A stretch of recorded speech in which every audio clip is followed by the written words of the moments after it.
La curiosidad nos lleva a buscar la esencia de las cosas, y la esencia de las cosas nos da un fundamento sólido sobre el cual pisar, un entendimiento profundo que nos permite darle una mejor y correcta aplicación a lo descubierto. Hoy buscaremos la esencia y el concepto del logos. Una palabra cargada de interesantes y múltiples conceptos, que toman forma dependiendo de la ciencia o el dogma que la definan. No importa si es la filosofía, la psicología, el misticismo o la religión, no pierde su esencia e impone su universalidad. Platón insinuaba enigmáticamente que existía una llave de oro que unificaba el conocimiento de todos los misterios del universo. En alguna forma se podría decir que esta llave de oro es la inteligencia del logos.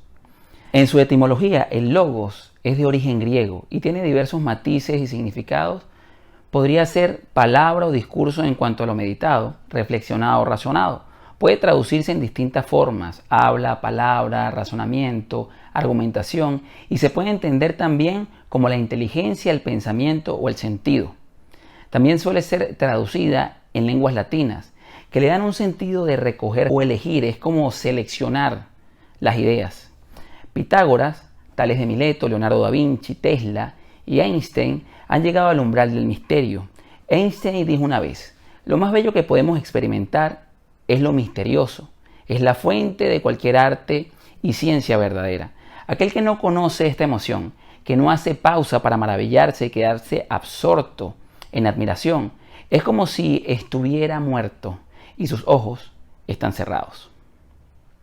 Einstein se refiere a la capacidad y la satisfacción que da el develar un misterio, y para ello es necesario el logos, porque en sí mismo es el mensaje que los explica por medio de razonamiento y de procesos argumentativos, llegando a ser irrefutable, dándonos además la emoción de haber develado y admirado lo oculto y permitirnos lo más grande que puede haber, el poder compartirlo con otros, el poder darlo a conocer. Por esto, en áreas como el psicoanálisis, el logos se refiere a la búsqueda del sentido de la existencia. En la teología, algunos como Tertuliano diferenciaban entre el logos como atributo interno de Dios, es decir, como una cualidad de Dios, y otros el logos como el que engendró Dios, el cual se tornaría en una persona espiritual que está con Dios en el principio de la creación. Esto según Juan 1:1, que nos dice: en el principio era el verbo, y el verbo era con Dios, y el verbo era Dios. El verbo es una de las traducciones de la palabra griega logos. Los cristianos apologistas del siglo II apoyaban esta interpretación y veían en él al Hijo de Dios, a Jesús, quien fue enviado a la tierra a revelar los misterios del mensaje de Dios mediante sus argumentos y sus acciones. Pero la filosofía judeo-helenística, según Filón de Alejandría, la utilizaba para significar la sabiduría y especialmente la razón inherente a Dios. Ontológicamente podríamos verlo como la razón de Dios e inseparable de Él, siendo interpretado como aquello que existía desde el principio con Dios. Pero como en el principio no existía el tiempo, la razón se convierte en la energía del universo, en el espíritu del universo. A nivel filosófico, el logos, en primer lugar, sería una evolución del mito, pues más que enfocarse en las historias fantásticas de un pasado para convencer, como lo hace el mito, se enfoca en las pruebas de este pasado y del presente, ofrece analizarlas, discernirlas, las organiza, las compara, las sincroniza para buscarles un sentido y a través de él argumentar para convencer. Dicha historia genera un determinado resultado, otorgando dichos resultados a lo natural antes que lo divino, porque se cree en el orden natural de lo creado para determinar o explicar lo creado.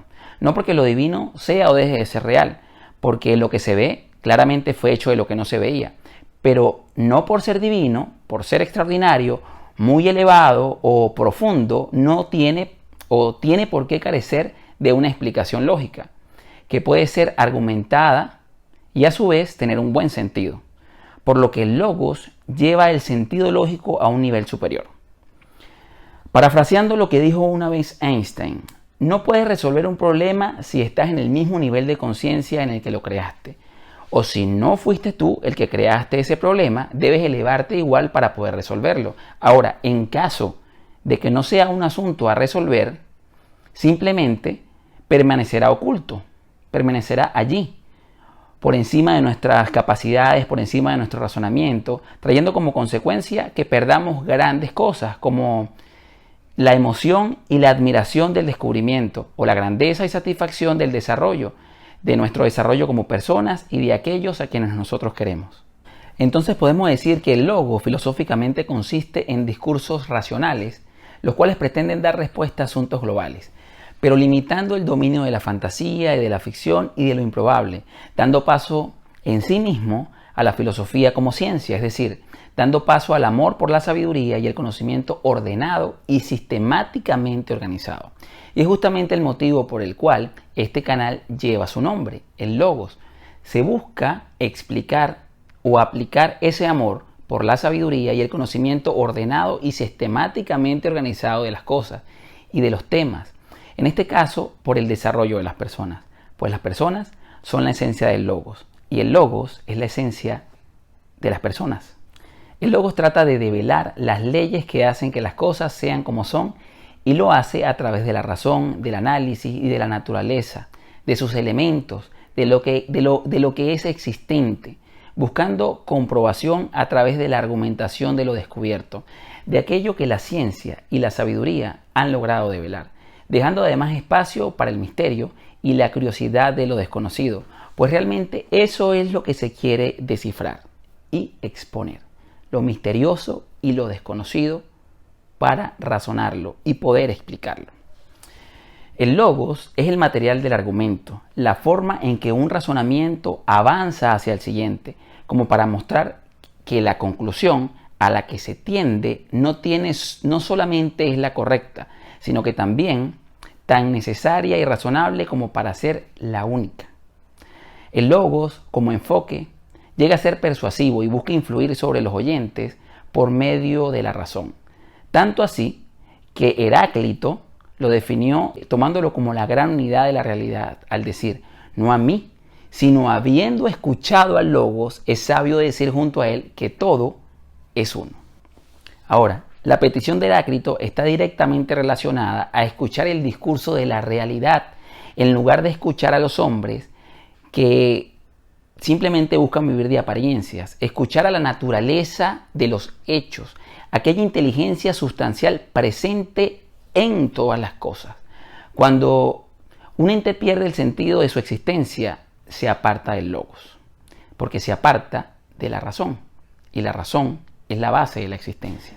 También es correcto decir que el logos es una evolución del pensamiento, pues surge en esencia del mito y de las necesidades de adaptación del hombre griego a la sociedad a la que él daba forma y a su vez la sociedad que le daba forma a él.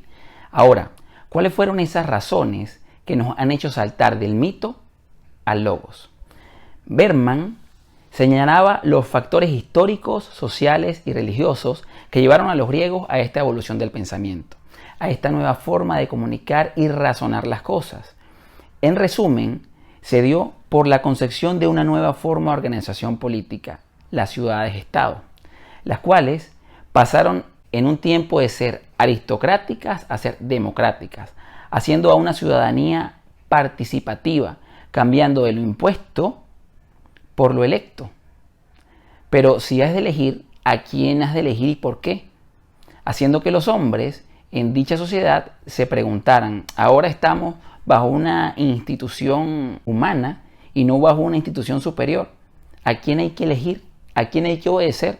¿Por qué hay que hacerlo? ¿Cuál es lo correcto? ¿Qué debo analizar? ¿Quién me convence? ¿Quién me argumenta? Porque ya no es un Dios el que está dirigiendo ni está puesto por Dios, sino es un hombre. ¿Y cuál sería la institución más lógica? ¿Cuál sería el logos? También la ubicación de Grecia en el Mediterráneo favoreció los puntos de contacto con otras civilizaciones, pues se convirtieron en navegantes expertos, lo que dio origen a nuevas culturas, nuevas costumbres y diferentes formas de entender al mundo, que de manera indirecta ayudaron a cuestionar la suya propia, porque si yo veo otras culturas, veo otras formas, yo digo, bueno, ¿será que realmente yo estoy viviendo de la manera adecuada? Porque ellos viven de esta manera y también les funciona. Empecemos a analizar esa clase de cosas. Es allí el argumento y la racionalidad a través de la comprensión y comprobación, a través de la experiencia lógica, la experiencia natural de las cosas, y allí el surgimiento del logos, el surgimiento de lo empírico. Los religiosos arcaicos desempeñaron otro factor paralelo y fundamental en esta evolución, pues los mitos eran esencialmente orales y el saber religioso no era de carácter sacerdotal o único como castas como lo hacían los judíos, esa ortodoxia, no era exclusiva. El saber religioso era un patrimonio de todos los griegos, lo que pasa a ser una característica que toma la filosofía y el logos, pues esta nace con el afán de divulgar los conocimientos, lo que nos ayuda a concluir que las primeras explicaciones racionales no eran tan diferentes a las míticas, pues la filosofía tiene su origen en el mito, incluido en los mitos religiosos. Pero, aunque con los siglos el pensamiento racional terminaría desvinculándose y aún oponiéndose al religioso, en su origen la filosofía estuvo íntimamente vinculada al mito, a lo fantástico, a lo sobrenatural, a lo divino. Y no veo por qué ahora haya que estar separado, cuando realmente debe acercarse para buscar dar sentido a lo que aún no tiene ese sentido, a lo que aún no entendemos, logrando conceptualizar lo sobrenatural como natural, haciéndonos una versión pro de lo que somos, pues en el Logos somos uno en la búsqueda del desarrollo, develando los misterios de la vida, la ciencia y la razón.